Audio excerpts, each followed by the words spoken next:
안녕하세요. 오늘도 여러분과 함께 수학 공부를 진행해 나갈 수학교사 최은성입니다. 자, 여러분 우리가 전 시간에 합집합, 교집합, 차집합, 여집합에 대해서 공부를 했잖아요. 다들 기억하시죠? 오늘은 그 집합을 이용해서 집합의 연산법칙에 대해서 공부를 하도록 하겠습니다.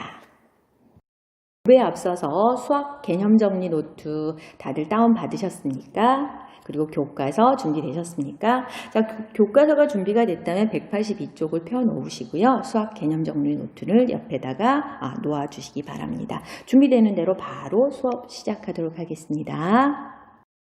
자, 집합의 연산법칙은요, 크게 네 가지가 있다라고 생각하시면 되는데요. 교환법칙, 결합법칙, 분배법칙, 그리고 드모르간 법칙, 이렇게 크게 네 가지로 생각하시면 됩니다. 자, 교환법칙이라는 거는요, 쉽게 말해서 자리바꿈이라고 기억하면 좋습니다. 예를 들어 A 합집합 B와 B 합집합 A의 계산 결과는 서로 같을까요? 다를까요? 당연히 같겠죠. 그래서 이처럼 A와 B의 자리를 바꾸어도 그 계산 결과가 같다라는 의미에서 교환법칙이 성립한다고 이야기합니다.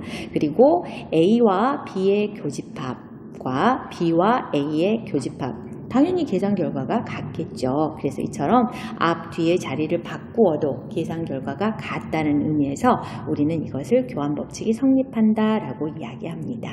교환법칙 그렇게 어렵지 않지요. 그래서 교환법칙 하면은 자리바꿈이라고 기억하시면 좋겠습니다. 그 다음에 결합법칙은요, 쉽게 괄호바꿈이라고 기억하세요. 무슨 바꿈? 가로바꿈. 무슨 말이냐면요.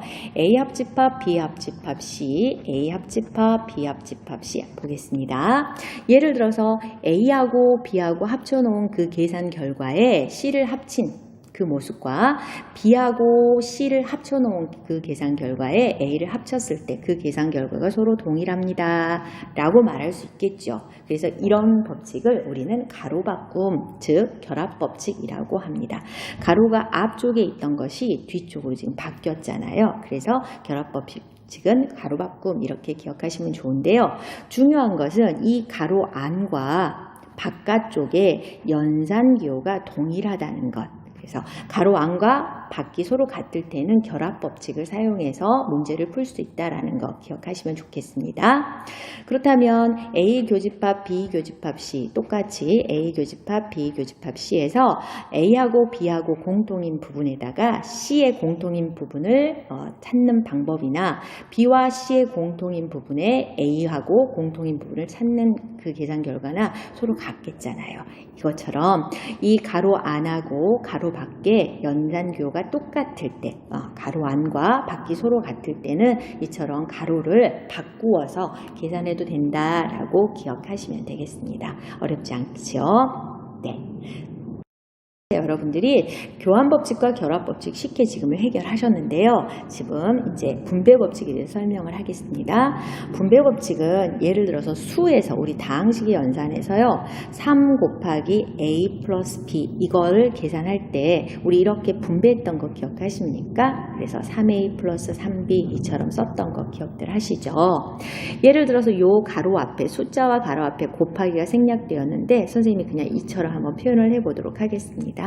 그래서 이렇게 표현해 놓았던 것들을 다들 아시기 때문에 분배법칙은 그렇게 어렵지 않게 아마 하지 않을까 싶습니다. 예를 들어서 A 교집합, B 합집합 C 예를 들면 가로 안과 가로 밖의 접속보가 이거는 지금 결합법칙과는 다르게 표현이 되어 있죠. 이럴 때는 분배법칙을 사용한다라고 생각하시면 되는데요. 방금 우리가 3 곱하기 A 플러스 B에 대해서 이렇게 전개하는 것을 공부를 해왔었잖아요. 그러면 지금 집합에서도 똑같이 연산기호와 함께 분배법칙을 진행하면 됩니다. 그래서 안에 각각 하나씩 분배를 해주면 되는데요. A 교집합 B라고 표현을 하고 그 다음에는 A 교집합 C라고 표현을 할 수 있겠죠.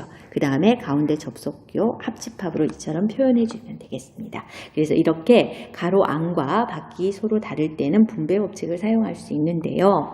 중요한 것은 수의 연산에서 우리 다항식에서 우리가 사용했던 그 전개 방법들을 머릿속에 기억을 하시면 분배법칙은 좀 쉽게 진행이 됩니다. 다시 한번 해보도록 하겠습니다. 예를 들어서 A 합집합 B 교집합 C를 한번 연산을 해보면요. 가로 안과 가로 밖의 접속 보호가 다르기 때문에 결합법칙, 내 마음대로 가로를 바꾸는 게 아니고요. 안과 밖의 접속 보호가 다를 때는 분배를 할 건데요. 자, 전체 기호까지 함께 분배하겠습니다. 앞에 거 하나에 뒤에 거 하나. 그래서 A 합집합 B 한번 써주시고요.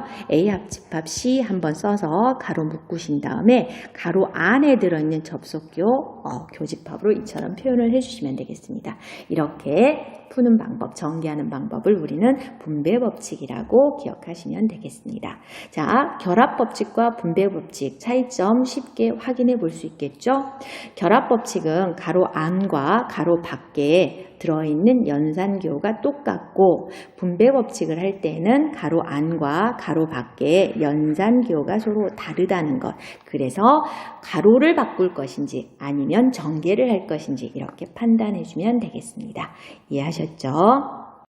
그렇다면 분배법칙을 지금 우리가 공부를 했는데 분배법칙과 비슷하게 생겨있는 흡수법칙에 대해서 한번 이야기를 해보도록 하겠습니다. 자, 모양은 말 그대로 분배법칙하고 비슷하게 생겼어요. 그런데 단 뭐가 틀리냐면 자, 보세요.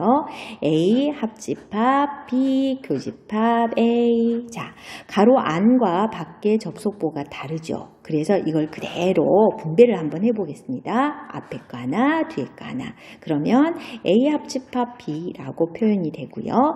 A 합집합 A라고 표현이 되고 자, 가운데 접속보 교집합 이렇게 표현이 되죠.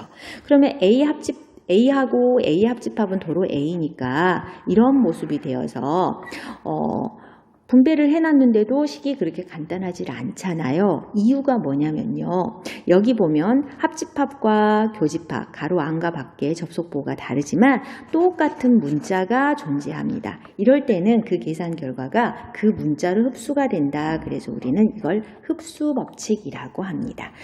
분배법칙과 흡수법칙의 가장 큰 차이는요. 가로 안과 밖의 접속보는 같지만 똑같은 문자가 들어있는지 똑같은 문자가 들어있지 않는지 그 차이에 따라서 분배법칙을 할 것인지 흡수법칙을 사용할 것인지 이렇게 이해하시면 될 것 같습니다. 자, 흡수법칙에 대해서 다시 한번 정리해 보도록 하겠습니다. 위에 걸 한번 지우고요. 자, 흡수법칙은요. 다시 말해서 가로 안하고 가로 밖에 똑같은 문자가 있고요. 그 다음에 접속보가 다를 때에는 반드시 분배를 사용하는 게 아니라 그 똑같은 문자에 흡수가 된다라고 이렇게 기억하시면 되겠습니다. A 교집합 B 예를 들어서 가로 안과 가로 밖이 서로 접속보가 달라서 분배를 하려고 봤더니 똑같은 문자가 있더라. 그래서 그 문자로 흡수가 된다 이렇게 기억하시면 됩니다. 다들 이해하셨죠? 자, 마지막 네 번째 드모르강 법칙에 대해서 설명하도록 하겠습니다. 자, 드모르강 법칙은요. 자, 이렇게 생각하시면 됩니다. A 합집합 B의 여집합을 계산을 할 때는요. 자, 요 가로 밖에 여집합이 있을 때 가로 안에 각각 들어오는데요. 자기의 모습들을 다 변화시켜 주면 됩니다. 그래서 A의 여집합과 B의 여집합, 그 다음에 합집합의 반대, 교집합 이렇게 바꾸는 것을 우리는 드모르간 법칙이라고 합니다. 다시 한번 하겠습니다. A 교집합 B의 여집합은 자, 가로 안에 전부 다 여집합들을 분배한다고 생각하면 되는데요. A의 여집합, B의 여집합, 그 다음에 교집합을 합집합으로 이처럼 바꾸는 걸 우리는 드모르간 법칙이라고 합니다. 어렵지 않죠? 예. 그렇다면 집합의 연산법칙, 교환법칙, 결합법칙, 분배법칙, 그 다음에 드모르간 법칙 이렇게 네 가지를 배웠는데요. 분배법칙과 비슷한 흡수법칙도 기억을 하시면 좋겠습니다. 자, 첫 번째 교환법칙은 자리 바꿉니다. 두 번째 결합법칙은 가로 바꿉니다. 세 번째 분배법칙은 우리가 다항식 연산에서 서로 전개했던 그 방법들을 기억을 하면 좋겠다라고 이야기했습니다. 크게 결합법칙과 분배법칙의 차이는 결합법칙은 가로 가로 안과 가로 밖의 접속부호가 동일하고 분배 법칙은 가로 안과 가로 밖의 접속부호가 정반대로 되어 있더라. 기억들 하시죠? 그다음 흡수 법칙은 가로 안과 가로 밖의 접속부호가 달라서 분배를 하려고 봤더니 똑같은 문자가 있더라. 그래서 그 문자에 흡수가 되더라 라고 해서 흡수 법칙. 드모르간 법칙은 여집합을 가로 안에 들여 넣어주는 그런 모습인데요. 어렵지 않게 여러분들이 잘 해결할 거라고 믿습니다. 이해들 하셨죠? 자, 집합의 연산법칙을 전체적으로 다 설명했는데요. 교환법칙, 결합법칙, 분배법칙, 드모르간 법칙이 좌변과 우변이 등으로 연결될 수 있는지 확실하게 알려면은 벤 다이어그램을 통해서 우리는 확인해 볼 수 있겠죠. 그래서 여러분들은 1번부터 4번까지 주어져 있는 식들의 좌변과 우변이 서로 동일한지 반드시 벤 다이어그램을 그려서 확인하시기 바랍니다. 됐습니까? 네. 다시 그러면 교과서 186페이지의 문제 4번 한번 보도록 하겠습니다. 자, 전체 집합 이외에 두 부분 집합 A, B에 대해서 다음이 성립함을 벤 다이어그램을 이용해서 확인해 보라고 했는데요. 한번 보겠습니다. 좌변 먼저 해결해 보도록 하겠습니다. A하고 B하고 교집합의 여집합이니까 여집합은 반드시 누구하고 관계 있다? 전체 집합과 관계 있다라는 거 기억들 하시죠? 그러면 이 A가 되고 B가 된다면 교집합은 이 안쪽 부분이잖아요. 그래서 전체에서 이걸 제외시킨 나머지니까 어떤 모습이 되냐면 여기다 표현하겠습니다. A 교집합 B 이 부분을 제외시킨 나머지니까 자, 요 바깥쪽에 이렇게 빗금으로 교집합을 뺀 나머지 부분이 A 교집합 B의 여집합이 되겠습니다. 이해하셨죠? 이게 좌변이고요. 그러면 우변을 한번 또 표현을 해보도록 하겠습니다. A의 여집합을 먼저 찾아주면 되겠네요. 그러면 전체 집합이 필요하니까 A, B. 자, A의 여집합은 A를 제외시킨 나머지 부분이죠. 그래서 이 부분이 되겠습니다. 그러면 이제 B의 여집합을 찾아주면 되겠네요. B의 여집합. 자, 그럼 B를 제외시킨 나머지니까 이 부분이 되겠죠. B를 제외시킨 나머지 거. 자, 그렇다면 빨간 부분하고 파란 부분의 공통인 부분을 찾으면 어떤 부분이 되죠? 네, 그렇습니다. 여기에다 다시 한번 그려보겠습니다.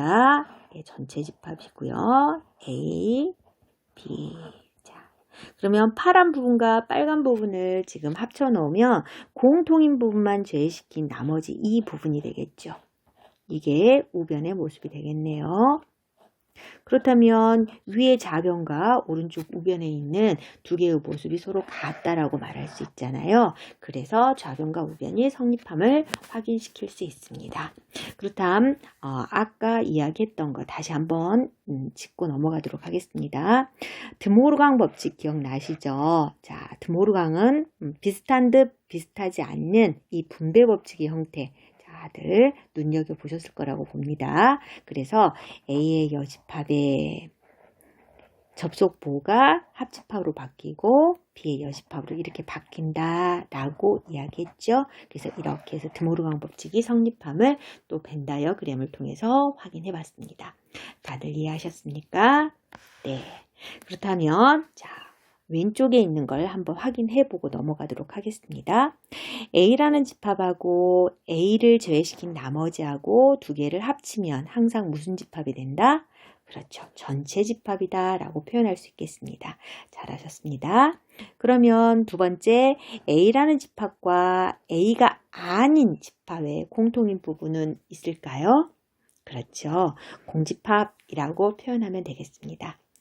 다음에 A라는 집합과 전체 집합을 합치면 무슨 집합이 될까요?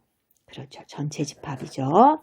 그런데 A하고 전체 집합의 공통인 부분은 네, 당연히 A 집합이죠. 잘하셨습니다. A라는 집합과 공집합의 합집합은요. 그러면 네, A 집합이 되겠죠. A라는 집합과 공집합의 공통인 부분요. 네, 공집합이라고 쓰면 되겠네요. A의 여집합의 여집합은 당연히 A라는 집합이 되고 공집합의 여집합은 전체에서 공집합을 뺐으니까 전체 집합만 남아있겠죠. 전체 집합의 여집합이라는 건 전체에서 전체를 뺐으니까 공집합만 남아있겠습니다. 이해들 하셨죠? 네, 잘하셨습니다. 자, 여기에서 하나 더 짚고 넘어가도록 하겠습니다. 자, A라는 집합과 전체 집합을 합쳤습니다. 합쳐 놓으면 A라는 집합과 전체 집합 중에서 반드시 A가 전체 집합이 부분 집합이잖아요. 그래서 작은 것하고 큰 것 이렇게, 얘는 큰 거, 여기는 작은 거 이렇게 본다면 합집합은 항상 큰 것으로 표현이 된다라는 걸 쉽게 확인해 볼 수 있습니다. 두 번째, A하고 전체 집합하고 공통인 부분을 물어봤잖아요. 그러면 A라는 집합과 전체 집합의 공통인 부분, 교집합은 작은 쪽을 표현한다는 것도 확인할 수 있습니다. 그래서 A라는 집합과 공집합의 전체 집합에서는 A하고 공집합 중에서 큰 것이 A이기 때문에 A라고 표현이 되어 있습니다. 그리고 A하고 공집합의 교집합은 또 그러면 작은 쪽을 표현하니까 공집합으로 표현할 수 있겠죠. 다들 이해하셨습니까? 네, 잘하셨습니다. 자, 다시 합집합은 큰 쪽을 표현하는 것, 교집합은 그렇죠. 작은 쪽을 표현하는 것 이렇게 기억하면 조금 더 쉽겠네요. 그렇다면 선생님이 한번 문제 내볼게요. A 교집합 B. 자, A라는 집합하고 A 교집합 B하고 두 개를 합치라고 했잖아요. 그럼 합집합은 큰 걸 갖다 쓴다라고 분명히 했죠. 그러면 A하고 B하고 공통인 부분은 당연히 A보다는 작겠네요. 그래서 둘 중에 큰 것은 A가 되므로 A라고 이렇게 표현할 수 있겠죠.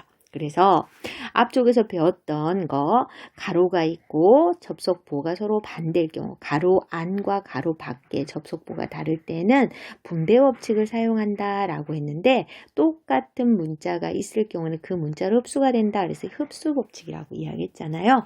거기에다가 이걸 적용시켜서 확인해 볼 수 있겠습니다. 그러면 한 가지 더 해볼까요? A 합집합 B. 그러면 교집합 A하고 A 합집합 B하고의 공통인 부분을 찾으세요. 그럼 교집합이라는 것은 둘 중에 작은 걸 표현한다 그랬잖아요. 그러면 앞에 쪽 A하고 뒤에 쪽 A 합집합 중에서 작은 쪽은 A가 되면 이걸 A라고 표현이 가능하겠습니다. 그러면 다시 자, 앞쪽에서 흡수 법칙을 우리가 배웠잖아요. 자, 안과 밖의 접속부호가 달라서 분배를 시키려고 봤더니 똑같은 문자가 있더라. 그래서 그 문자로 흡수가 된다. 그래서 A라고 표현했던 거 다들 기억하셔야 됩니다. 이해하셨죠? 네. 그렇다면 이제는 페이지 187쪽에 있는 문제 5번을 한번 풀어보도록 하겠습니다. 자, 준비되셨습니까? 자, 문제 5번. A 차집합 B의 합집합, A 합집합 B의 여집합이 B의 여집합인지 성립하는지 한번 벤 다이어그램을 이용해서 문제를 한번 풀어보라고 했습니다. 자, 먼저 그러면 A 차집합 B에 대해서 한번 표현을 해보도록 하겠습니다. 자, 여기가 여집합이 있기 때문에 전체 집합까지 함께 지금 표현하도록 하겠습니다. 자, A 차집합 B 어떤 부분일까요? 그렇죠. 순수하게 A만 남아있는 이 부분이 되겠습니다. 됐습니까? 그 다음에 뒤에 A 합집합 B의 여집합을 한번 표현하도록 하겠습니다. 자, A 합집합 B의 여집합. 자, 여기 A, 여기 B. 합집합은 이 안쪽을 말하는데 전체에서 A와 B를 합친 곳을 뺀 나머지 부분이니까 이 바깥쪽이 되겠습니다.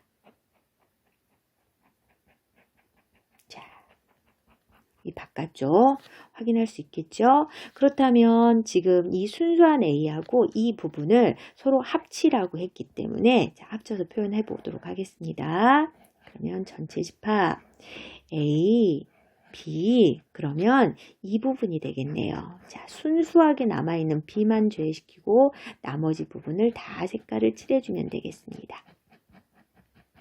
그러면 이렇게 표현하는 것은 전체에서 누구를 뺀 거다? 그렇죠. B를 뺀 나머지니까 그 나머지 부분을 우리는 B의 여집합이라고 이렇게 표현할 수 있잖아요. 그래서 1번 벤 다이어그램을 이용해서 다음 등식이 성립함을 확인할 수 있습니다. 됐죠? 그렇다면 두 번째, 자, 집합의 연산 법칙을 이용해서 다음 등식이 성립함을 보이라고 했습니다. 확인해 보겠습니다. 자, 그러면 A 차집합 B를 한번 표현해 보도록 하겠습니다. 자, 차집합을 뭐로만 고칠 수 있다? 네, 교집합으로. 그러면 뒤에 것에 영향을 준다라고 기억하라고 했잖아요. 그래서 A 차집합 B 대신에 우리는 쓸 수 있는 게 A 교집합 B의 여집합 이처럼 표현이 가능합니다. 그 다음에 합집합. 자, 요 여집합이 눈에 들어옵니까? 네, 그렇다면 드모르강 법칙 기억하시죠? 분배하고 비슷하게 생겼는데 좀 다르다고요. 그래서 각각 이렇게 분배해주는 형태로 한번 가겠습니다. 그래서 A의 여집합, 접속 기호도 바뀌고 B의 여집합 이처럼 바뀌어지는 모습을 볼 수 있습니다. 이해되셨죠? 그 다음에 보면은 자, 요 부분, 자, 교집합 B의 여집합 이게 보입니까? 교집합 B의 여집합. 자, 공통으로서 똑같이 들어있죠. 그러면 우리가 드모르강 법칙을 사용했던 것을 반대로, 아니, 분배 법칙을 사용했던 것을 반대로 계산을 해주면 됩니다. 그래서 이 부분을 공통으로 묶어서 교집합의 B의 여집합이라고 표현을 하고 남는 거 A, 합집합, 그 다음에 A의 여집합 이렇게 표현해주면 되겠습니다. 여기까지 이해되셨습니까? 네. 그 다음에 A하고 A의 여집합의 전체 집합은 우리가 A하고 A의 여집합의 합집합을 전체 집합이라고 했죠. 그다음 교집합, B의 여집합. 교집합은 둘 중에 그렇죠. 작은 쪽을 표현하니까 B의 여집합이라고 표현이 가능합니다. 그래서 좌변과 우변이 서로 같음을 확인할 수 있습니다. 네, 다들 잘하셨습니다. 자, 8번 한번 확인해 보도록 하겠습니다. 8번. 자, A 차집합 B가 공집합이라는 건 우리한테 뭘 지금 전달하려고 하는 걸까요? A하고 B하고 합쳤더니 B다. 이거 기억하시죠? 같은 말이에요. 그래서 A 교집합 B가 A다. 1, 2, 3번 지금 똑같은 말이에요. 이 말이 무슨 말이냐면 합집합이라는 건 큰 걸 표현한다, 작은 걸 표현한다? 그렇죠. 큰 걸 표현한다. 그러면 A하고 B 중에 누가 더 크다는 거죠? 그렇죠. B가 더 크다는 말이죠. 그래서 A가 B의 부분집합이라는 것을 이처럼 A 차집합 B가 공집합이다. A 합집합 B가 B다. A 교집합 B가 A다. B의 여집합이 A의 여집합 안에 포함된다. 이렇게 표현하는 거라고요. 그래서 이 8번은 오른쪽과 왼쪽, 좌변과 우변의 이 관계를 조금 명확하게 기억을 하고 있으면 문제 푸는데 도움이 될 거라고 봅니다. 이해했죠? 다음에 9번은 A가 B의 여집합에 지금 포함이 되어 있고, 자, A의 여집합에 B가 지금 포함이 되어 있다라는 것은 뭘 뜻할까요? 자, B의 여집합에 A가 들어있다. 그리고 A의 여집합 안에 B가 들어있다. 그럼 A하고 B하고 공통인 부분이 그렇죠. 없다라는 말을 이처럼 표현하는 거잖아요. 근데 반대로 여집합이 이처럼 부분집합을 표현했을 때 오른쪽에 있는 거하고 아래쪽에 여집합이 왼쪽에 있는 거하고는 물어보는 방향이 조금 다르겠죠. 당연히. 그러면 위에는 교집합이 공집합이지만 아래 거는 A하고 B하고 합치면 당연히 전체 집합을 표현할 때에는 이런 모습이 나온다는 것도 기억을 해줬으면 좋겠습니다. 이해하셨어요? 네. 그렇다면 우리 교과서 187페이지 이제 6번을 한번 풀어보도록 하겠습니다. 다들 준비되셨죠? 자, 전체 집합이 45개가 있고요. 자, A라는 집합은 25개, B는 16개, A하고 B하고 공통인분은 6개일 때 자, 얘를 구하라고 했습니다. 봅시다. 그러면 여기서 지금 우리가 알아야 할 거는 앞쪽에서 배웠죠. A 합집합 B의 원소의 개수는 어떻게 구했죠? 네, A의 원소의 개수에다가 B의 원소의 개수를 더해서 공통인분을 뺐던 거 기억하십니까? 네. 그래서 여기가 A가 25개, B가 16개, 공통인 게 6개 해서 전체 A 합집합 B의 원소의 개수가 35개라는 걸 확인할 수 있습니다. 그런데 A의 여집합과 교집합 B의 여집합, 자, 이 표현은 여집합을 각각 띄어낸다라고 생각하면 A 합집합 B 이처럼 표현할 수 있겠죠. 드모르간 법칙을 서로 이제 반대로 취해 놓은 거죠. 그렇다면 나는 지금 A 합집합 B의 원소의 개수를 지금 알고 있습니다. 그렇다면 N A의 여집합, 교집합, B의 여집합. A의 여집합과 B의 여집합의 공통인 것의 원소의 개수를 물어보라고 했는데 저거는 A 합집합 B 전체의 여집합의 원소의 개수하고 동일하겠죠. 그래서 이 부분은 어디에서? 여집합은 전체에서 여집합 아래 거 A 합집합 B의 원소의 개수를 빼버리는 것을 말하니까 다음과 같은 식을 쓸 수 있겠습니다. 그래서 전체가 몇 개다? 45개. 45개에서 A하고 B하고 합쳐놓은 것은 35개. 그래서 우리가 찾고자 하는 건 몇 개다? 10개. 이렇게 표현을 해주면 되겠습니다. 자, 다들 풀 수 있겠죠? 자, 그러면 우리 교과서 187페이지에 있는 문제 7번을 또 한번 풀어보도록 하겠습니다. 어느 고등학교 1학년 학생이 30명 있대요. 동굴 탐사를 하려고 하는데 준비물을 점검해 보니까 손전등을 가져오지 않은 학생이 12명, 그리고 머리전등을 가져오지 않은 학생이 8명. 자, 손전등과 머리전등을 모두 가져온 학생이 15명이래요. 이럴 때 손전등과 머리전등 중에서 어느 것도 가져오지 않는 학생 수를 한번 구해보라고 했는데요. 자, 여기에서 한번 구해보도록 하겠습니다. 자, 동굴 탐사를 하는 학생 전체의 집합을 우리는 U라고 표시하겠습니다. 자, U가 동굴 탐사를 하는 학생들의 전체 모임. 그렇다면 손전등을 가져온 학생들, 손전등을 가지고 온 학생들을 우리는 A라는 집합으로, 자, 머리전등을 가지고 온 학생들을 우리는 B라고 이렇게 표현할 수 있겠네요. 손전등과 머리전등 중에서 어느 것도 가지고 오지 않은 학생, 그러니까 손전등도 없고요, 머리전등도 없고요, 둘 다 교집합 이렇게 표현할 수 있겠네요. 자, 그렇다면 전체 집합의 원소의 개수는 전체 30개라는 거 눈으로 확인했습니다. 그 다음에 A라는 집합의 여집합, 그거는 뭘 말하냐면 손전등을 가지고 온 학생을 A라고 표시한다면 A의 여집합이라는 것은 지금 손전등을 가지고 온 학생이 총 몇 명이라고 이야기했죠? 손전등을 가져오지 않는 학생을 12명, 그래서 A의 여집합을 12라고 이렇게 표현할 수 있겠네요. 머리 전등을 가져온 학생을 우리가 B라고 했으니까 머리 전등을 가져오지 않는 학생을 우리는 뭐라고 쓸 수 있다? B의 여집합으로. 그래서 전체 8이라고 표현이 가능하겠습니다.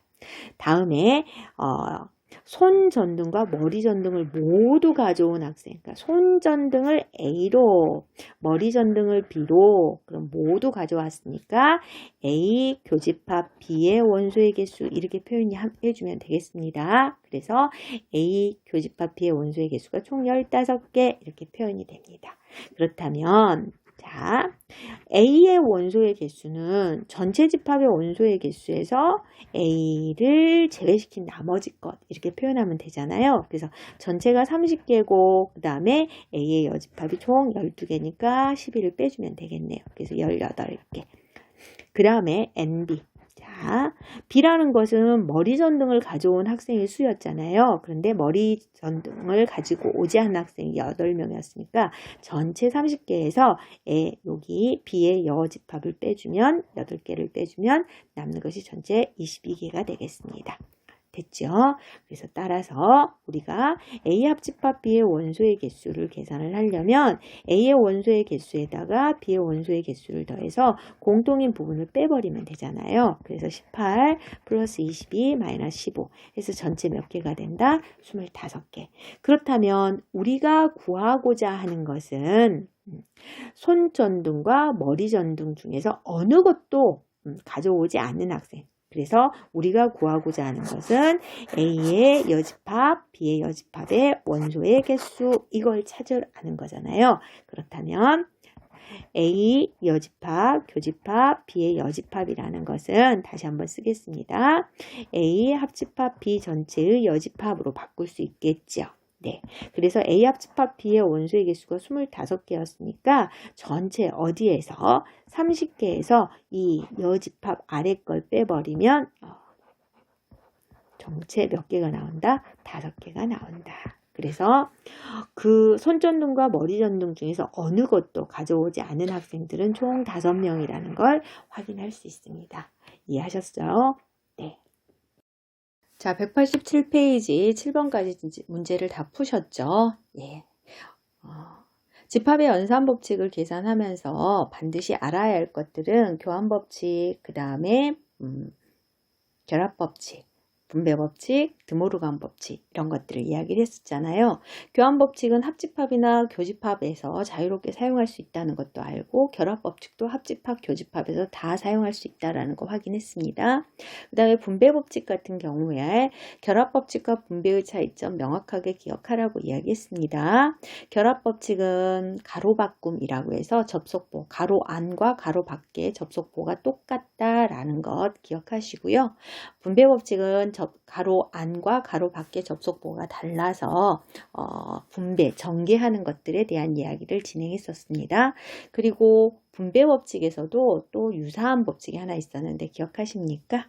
네. 흡수법칙이라고 해서 가로 안과 가로 밖의 접속보가 다르다고 해서 무조건 다 분배법칙을 사용하는 게 아니라 똑같은 문자열이 있으면 그 문자열로 흡수가 된다라고 했던 거 기억들 하세요.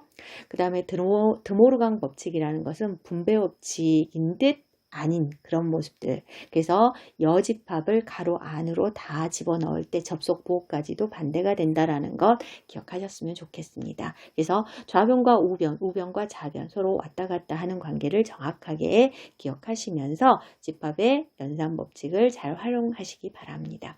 간단한 것들은 그냥 벤 다이어그램을 이용해서 성립 여부를 확인하면 되지만 조금 복잡한 것들은 그냥 연산법칙 이용해서 좌변과 우변의 등호의 성립 여부를 확인하시면 좋겠습니다. 자, 오늘은 집합의 연산법칙을 배웠고요. 다음 시간에는 명제에 대해서 공부를 할 거예요. 그래서 교과서 한 번씩 확인들 해보고 오시기 바랍니다. 오늘도 수고하셨습니다.